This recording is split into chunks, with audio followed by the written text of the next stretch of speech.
Le sfide non sono tutte uguali. Questa volta vince la terza. La terza dose è fondamentale per sconfiggere il Covid-19. Prenota la tua vaccinazione. Con la terza vinciamo insieme.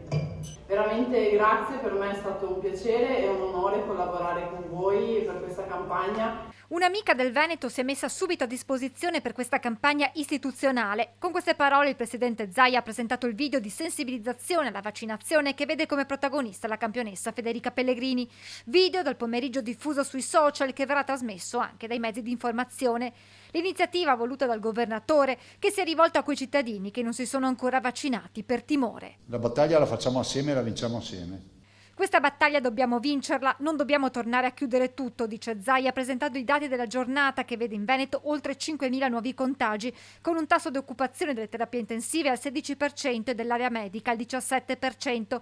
Si tratta di un terzo dei ricoveri rispetto all'anno scorso, quando avevamo però meno contagi, spiega Zaia, ad indicare come oggi a fare la differenza sia la campagna vaccinale.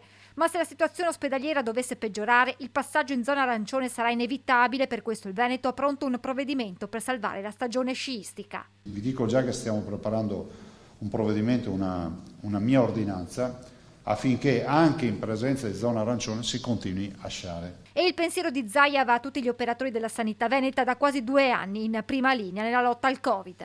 Io sono preoccupato per il morale delle truppe, ve lo dico veramente, perché dopo 22 mesi che stai lì a combattere e non vedi alba, mi mettono i panni del morale delle truppe. C'ho i miei che mi dicono che vedono operatori cinquantenni con la lacrima. E in questi 20 mesi il grazie di Zaia va anche ai giornalisti. Desidero veramente ringraziare la stampa per il grande, poderoso ed eccezionale lavoro che ha fatto in questo anno, anche l'anno prima. Un Veneto che chiude ancora una volta il proprio bilancio tax free e continueremo ad esserlo. Se chiederemo un sacrificio ai veneti sarà per il sociale. Sottolinea Zaia ricordando che l'anno si chiude con un PIL al 6,9% e previsioni per il 2022 al 4,5%.